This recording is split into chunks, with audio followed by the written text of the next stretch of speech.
Please అమ్మ ఏడుండే చదువుకుంటా, నేను చూసుకుంటుంటా. నా బిడ్డకి రాత్రి ఫోన్ చేస్తే లేపని లేదు, మళ్ళీ చూసుకొని చేస్తానంటే చేస్తాను లేదు కదా. ఏం చెప్తున్నాయి అసలు. మళ్ళీ వేసి చూస్తా.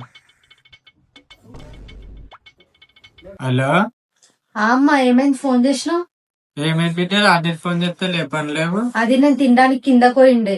మళ్ళీ చెప్పాలి కదా బిడ్డ, వచ్చినాక నేను ఎంత టెన్షన్ పడ్డా. సరే సరే, మన కాలేజ్ కి టైం అవుతుంది, నేను వచ్చినాక వేస్తుంది, పెట్టే మరి. అయ్యో అలా అలా నా బిడ్డ నా కొడుకు వస్తాడని తీసుకొచ్చి పెట్టిన. నా కొడుకుకి ఎంత ఇష్టమో. హలో నానా. మమ్మీ ఏమైంది బిడ్డ, ఫోన్ చేస్తలేవు, మీ చెల్లె చేస్తలేదు, నువ్వు చేస్తలేవు. నేను ఒక రానున్నాను తెలుసా మీకు అసలు.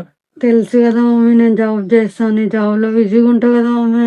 అయ్యో ఒక్కసారి కాకుండా ఒక్కసారన్నా చేయలేగా బిడ్డ, నా మనసు ఎంత తృప్తి పడుతుంది.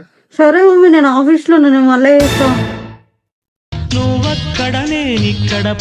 పుష్పక ఓ పుష్పక, ఏడో దీవులు వలుపుతలేదు గంటగానం ఏడుస్తున్నావు.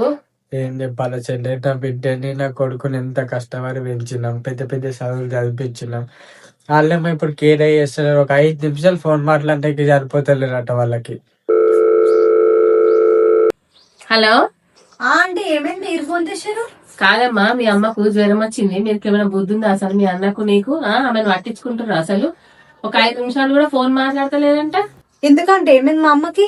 మీ అమ్మకు కళ్ళు తిరిగి పడిపోయింది, రాత్రి హాస్పిటల్ తీసుకుపోయినాం. నడుము తొందరగా. అయ్యో, ఎప్పుడా ఆంటీ?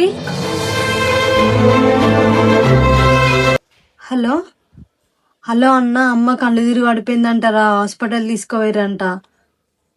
అవును, జల్దీ రా నువ్వైతే. సారీ అమ్మ, నిన్ను అర్థం చేసుకోలేకపోయినామమ్మ. ఆ జాబ్ బిజీలో పడి అసలు నువ్వు ఉన్నావని మర్చిపోయినామమ్మ. ఇక్కడ నుంచి జాబ్ పోనమ్మా, ఏం పోనాను. ఇక్కడ ఉండి ఏదన్నా ఒక కూలి పని అన్నా వేసుకుంటాను పోనమ్మా.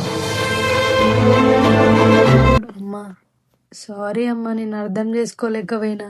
ఇప్పటి నుంచి నేను హాస్టల్ అస్సలు ఉండనమ్మా, ఇక్కడ నుంచే చదువుకుంటా. నువ్వు ఎంత వద్దన్నా సరే నేను ఇక్కడ నుంచే చదువుకుంటా. ప్లీజ్ అమ్మా, ఏడుండే చదువుకుంటా, నేను చూసుకుంటుంటా. కాదు బిడ్డ, మీరు ఎంత బిజీగా అంటున్నాను. రోజుకి ఒక్కసారి ఫోన్ చేస్తే మాకు అదే తృప్తిగా బిడ్డ. ఇప్పుడు అవ్వ మంచిగా లేరనేసరికి వచ్చిండ్రా, లేకపోతే రాకపోదు కదా.